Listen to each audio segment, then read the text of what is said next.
Bonjour Yassine. Bonjour Souleymane. Yassine Ben Tareb, merci d'avoir accepté notre invitation à Forcy News pour cet échange dans le cadre de notre série de podcasts Too Digital to Fair. Il s'agit en fait d'une série d'échanges avec des entrepreneurs et des professionnels qui se distinguent dans le monde digital, soit à travers leur expérience ou leurs innovations. Et cette série de podcasts est disponible sur différentes plateformes, dans notre chaîne YouTube, et puis d'autres plateformes telles que Spotify, Apple Podcasts, Deezer, Google Podcasts et autres. Et donc aujourd'hui, nous t'accueillons, Yacine, parce que tu es un entrepreneur qui a lancé une startup dont le modèle est basé sur la technologie, notamment Food Deals. Mais avant d'en parler, j'aimerais bien d'abord que tu puisses nous parler de ton parcours. Merci Souleymane pour l'invitation. C'est avec un très grand plaisir que je participe avec toi dans ton podcast. Alors, moi, je suis Yassine Ben Taleb, je suis entrepreneur marocain de la ville de Fès. Je suis marketeur de formation. Donc, après mon diplôme en marketing, je travaillais dans plusieurs domaines d'activité. Généralement, mes 10 ans d'expérience étaient débutés aux études de marché, après en banking. Donc, je passais une très grande période dans la banque et particulièrement dans le centre d'affaires et la gestion des grands comptes B2B et dans plusieurs domaines d'activité, le commerce international, le marketing et j'en passe.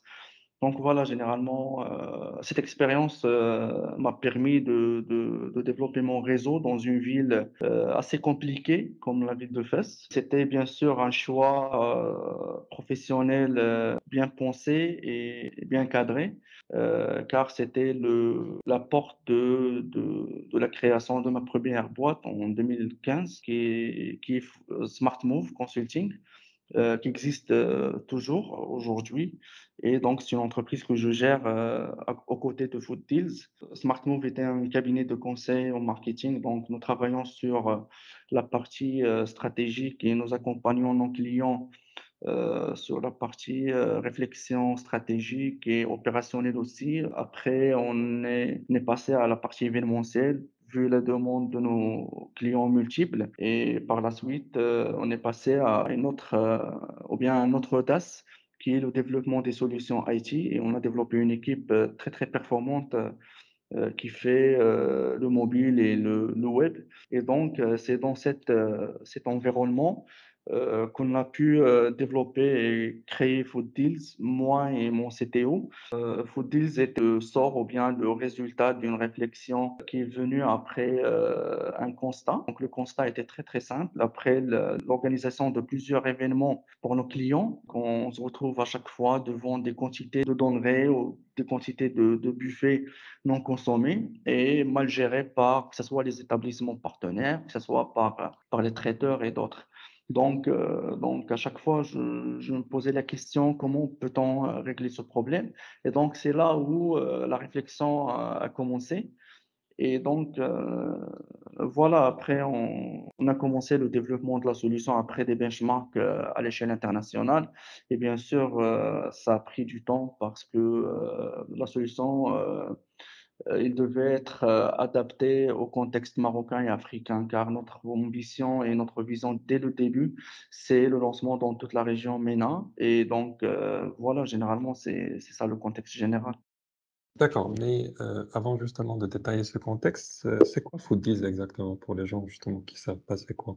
Foodteas est un outil, donc c'est une application web et mobile, c'est un SaaS global qui est mis à la disposition des professionnels pour gérer leurs invendus alimentaires ou bien les produits dont la date de péremption est très très proche. Donc c'est une application qui met en contact les professionnels, ça veut dire les restaurants, les boulangeries, les traiteurs, la grande distribution aussi, les industriels, avec des consommateurs pour leur vendre les produits dont j'ai parlé tout à l'heure, donc des produits qui ont une date de péremption très proche, ou bien des produits qui ont un emballage, par exemple, qui est un peu touché, ou bien un emballage mal conçu. Et donc, c'est ça faut dire aujourd'hui. En fait, c'est transformer le manque à gagner en opportunité. Donc, aujourd'hui, ces partenaires, ils ont un manque à gagner énorme par rapport aux frais de destruction et par rapport au coût d'acquisition de ces produits-là. Et donc, nous, on essaye de booster le process de vente. Ce processus de vente, on le booste à travers cette application en connectant ces professionnels avec des consommateurs qui ont bien sûr un souci de développer ou bien d'améliorer leur pouvoir d'achat et bien sûr développer leur panier moyen. Et donc, automatiquement, on essaye de créer un effet d'économie circulaire entre toutes les parties prenantes. Et bien sûr, on connecte même ces professionnels avec des associations caritatives pour leur donner ces produits et les distribuer à des personnes démunies ou bien des personnes dans la précarité. Donc, aujourd'hui, au Maroc, on n'a pas encore de loi anti-gaspillage alimentaire qui exige une certaine condition par rapport au process de destruction, par rapport au process de revalorisation de ces produits. Donc, il n'y a pas de récompense, on n'a pas de crédit d'impôt aujourd'hui dédié au gaspillage alimentaire. Et donc, aujourd'hui, on essaie de donner une alternative aux entreprises, euh, une alternative autre que la destruction. Ok, et donc, c'est pas ta première expérience entrepreneuriale. Et entre les deux expériences, en fait, la première qui était dans le conseil en marketing, donc c'est des services un peu qui sont communs et dont le besoin forcément existe. Et cette nouvelle expérience de start-up qui rentre dans un nouveau modèle, je suppose que c'est un nouveau modèle aussi pour toi parce que tu as parlé d'un parcours de marketing et aussi voilà, d'une expérience dans la banque, donc loin de tout ce qui est alimentaire ou gaspillage alimentaire. Est-ce que, avec cette startup-là, tu as relevé de nouveaux challenges pour la startup marocaine de façon générale et en particulier pour Food Deals? Oui, évidemment. Donc, lorsqu'on passe d'un domaine d'activité que je le considère standard, car le conseil aujourd'hui, c'est un métier où il y a la demande, il y a le besoin. Mais dans la startup, c'est différent, bien sûr. C'est différent, car la startup, déjà, la notion de startup, c'est une entreprise qui n'a pas déjà assez de moyens. Et donc, c'est le cas de Foodis. Donc, on a bootstrappé notre création et notre développement. Donc, c'était justement notre argent. Et donc, on faisait de notre mieux avec nos moyens de bord. En fait, surtout, il y avait pas de conscience par rapport au marché. Donc, le rôle de Foodies était crucial. C'est de sensibiliser les parties prenantes, faire parler les gens par rapport à la problématique d'ailleurs et proposer des solutions nouvelles, des solutions qui n'existaient pas au Maroc. Bien sûr, elles existent ailleurs, mais au Maroc, ça n'existait pas. Et donc, naturellement, ça va prendre du temps. Déjà, il faut comprendre le marché, il faut instaurer les processus. Il y a aussi un élément très, très important. On parle de la nourriture déjà. Donc, ce sont des produits sensibles. Il y a la santé des consommateurs qui est mis en cause. Et donc, il y a tout un process qualité. Donc, ça, on ne le connaissait pas en fait. Et donc, à Foodies, on a recruté un responsable qualité qui nous accompagne aujourd'hui. On a plusieurs parties prenantes. On travaille aussi avec les associations. Donc, chaque association travaille avec une manière différente par rapport à l'autre. On a rencontré les responsables de la banque alimentaire au Maroc. Donc, on a essayé de comprendre comment aujourd'hui la banque alimentaire gère les denrées, gère les subventions des entreprises. Également, on a travaillé avec des industriels, avec quelques marques industrielles au Maroc, que ce soit marocaines ou bien des multinationales, pour comprendre leurs contrats déjà avec la grande distribution, avec les distributeurs. Donc, c'est tout un monde en fait. À partir de là, on a compris que il y a un très grand. La startup, c'est pas juste créer une application technique technologiquement et aller se lancer sur le marché sans connaître le marché. C'est pour cette raison, en fait, on a pris beaucoup de temps. Et aujourd'hui, on est capable de gérer un flux très, très important, un très grand flux, que ce soit sur le plan d'utilisateurs ou bien de partenaires. Avec notre technologie aujourd'hui, on est prêt à attaquer le marché, mais même pas au Maroc, mais sur toute l'Afrique, Inch'Allah, et la région MENA généralement. Alors, cette technologie, justement, elle est basée sur quoi? Parce que je pense qu'il y a l'application mobile, donc qui est dédiée aux utilisateurs. Qu'est-ce qu'il y a derrière, en fait, en plus de ça?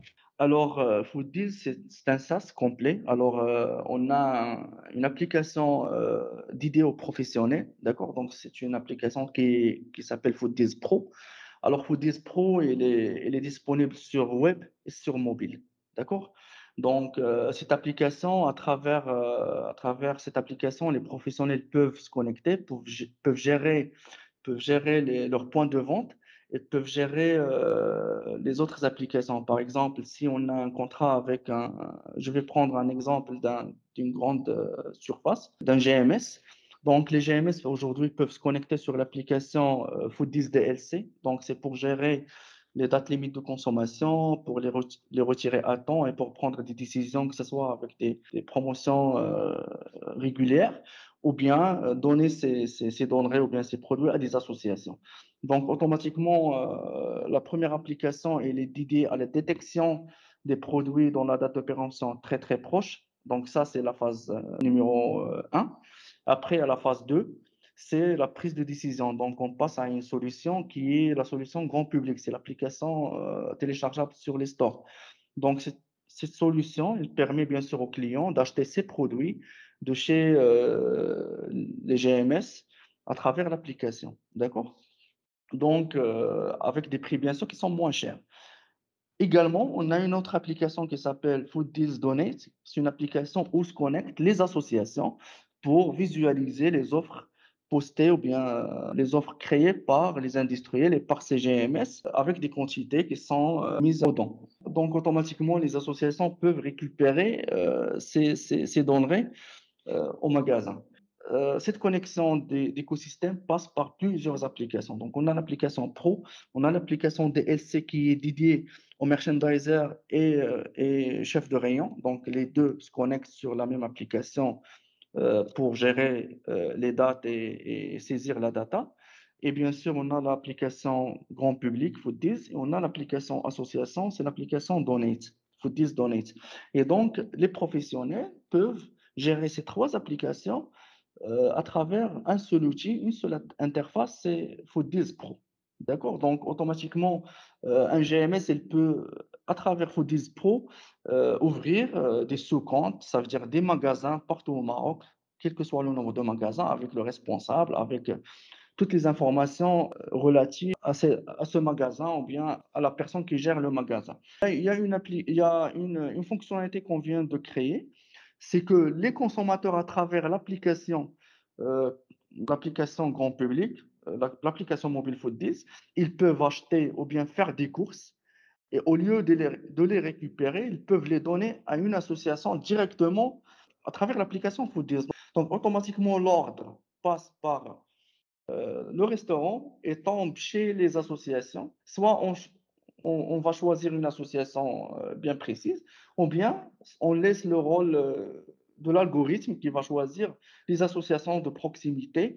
Et bien sûr, sur la partie commerciale, on a toutes les entreprises, que ce soit les restaurants, ou bien les GMS, ou bien les industriels, ils ont des dashboards qui sont instantanés avec toute la data derrière, la data nécessaire, bien sûr, pour le déroulement des opérations de l'activité.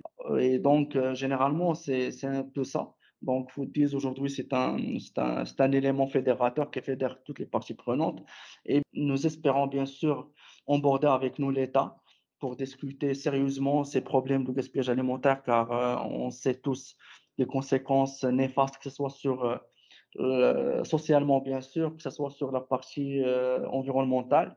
Et donc, l'État aujourd'hui a un intérêt pour mettre le doigt sur cette problématique et bien sûr aider les entreprises et bien motiver les entreprises à donner plus à travers une loi anti-gaspillage alimentaire et également avec des crédits d'impôt comme on voit en France, en Italie, en Espagne, pour bien sûr réaliser des objectifs communs.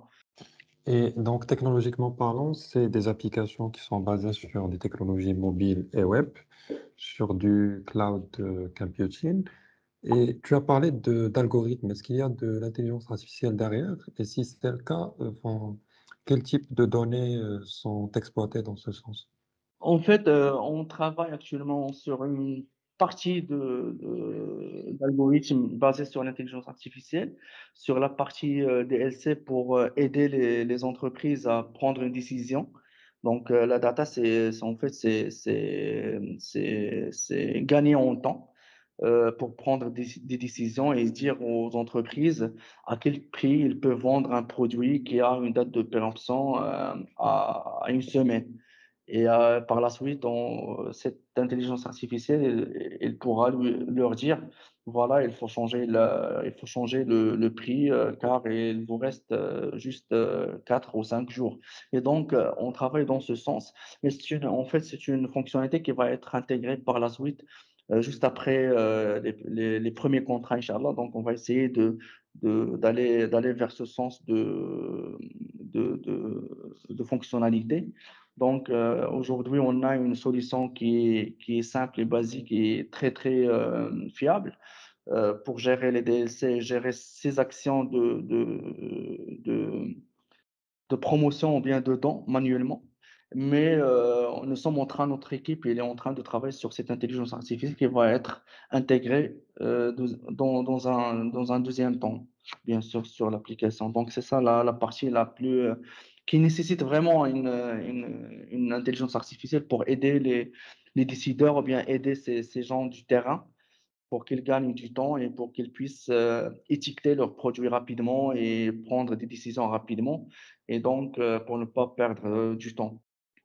Et donc, l'intelligence artificielle, comme les autres technologies, ils vont faciliter justement toute cette gestion des différents processus qui sont mis en place pour les solutions Food Deals et pour l'écosystème avec qui elles travaillent. Maintenant, si on prend le cas de l'application mobile, généralement pour les applications mobiles, il y a une difficulté d'engager quelque part les utilisateurs à les utiliser fréquemment et qu'ils soient vraiment engagés. Euh, Oui. Est-ce que pour Food Deals, il y a un moyen justement de garder ces utilisateurs qui soient fidèles, qu'ils utilisent, réutilisent, etc. Et quels conseils de façon générale pourrez-vous donner dans ce cas-là? D'accord, OK. Bien sûr, aujourd'hui, toutes les startups technologiques, tournent autour de l'acquisition, de la récurrence, vraiment des concepts comme ça pour comment garder le client avec toi le plus longtemps possible. Donc c'est bien sûr, des entreprises, de grande taille, investissent des millions de dollars pour y arriver. Donc nous, aujourd'hui, à Foodie, je peux te dire qu'il y a la cause. Il y a la cause. Donc c'est très, très important pour nous. Il y a une cause derrière. Et donc, je peux te donner des chiffres par rapport à notre expérience sur la ville de Fès. C'est une expérience en fait de 4 mois. Et donc, on a bien sûr constaté qu'il y a une certaine récurrence sur la fréquentation de l'application. On a des clients qui commandaient 3, 4 fois par semaine chez nous. Les gens cherchent bien sûr, et surtout avec la crise. Il y a la crise financière, il y a aujourd'hui l'inflation, il y a aussi la crise, les retombées de la crise Covid, post-Covid. Donc, le pouvoir d'achat faible a été accentué. Et donc, automatiquement, aujourd'hui, le consommateur marocain cherche toujours la bonne affaire, cherche des produits de bonne qualité, avec des bonnes conditions et également avec un bon prix. Donc aujourd'hui sur Foodie, c'est vraiment c'est ce qu'on présente à nos clients. Et donc en fait ce gain commun a fait que Foodies a trouvé vraiment la formule la plus gagnante entre à connecter toutes les parties prenantes. Et donc, je pense c'était un peu ça la formule de Food10. Mais autrement, d'ordre général, je sais que c'est très, très délicat aujourd'hui d'emborder avec nous des clients, des centaines d'utilisateurs, et les rendre des clients et les fidéliser. Aujourd'hui, je pense qu'il faut chercher un avantage concurrentiel très, très pointu. C'est très important. Donc, j'espère que j'ai pu répondre sur ta question. Et Oui, Yacine, tu as osé quand même dans un marché, disons, alimentaire oui, qui n'est pas très facile. En tout cas, tu as relevé pas mal d'entreprises, le vide législatif qu'on a au Maroc, l'écosystème un peu compliqué. Tu as parlé aussi de la banque alimentaire qui d'ailleurs, à ma surprise, elle vient juste récemment d'avoir la reconnaissance Exactement, d'utilité exactement, publique. d'utilité publique, Heu, alors que je pense et ils devaient l'avoir avant une centaine d'associations, vu le rôle et les moyens qu'ils ont et les relations qu'ils ont avec des corporates et des grandes structures. mais Entre Yacine, les associations.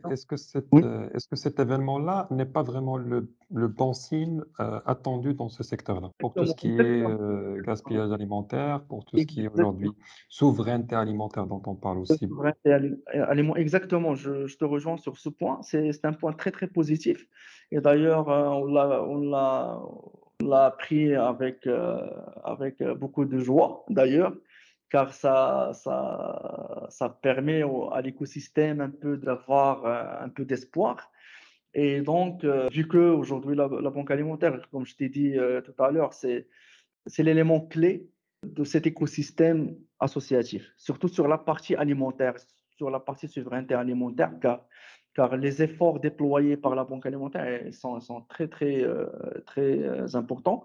Et à partir de ce moment, nous aussi, on va mettre la main dans la main avec la Banque alimentaire et d'autres associations, bien sûr, pour aller vers l'avant et accélérer les processus de dons.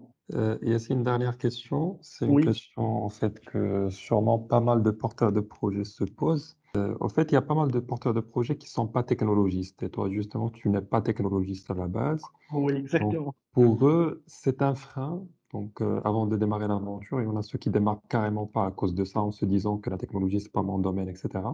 Et que c'est ce qui fait l'avenir, en fait. Tu as parlé de digitalisation.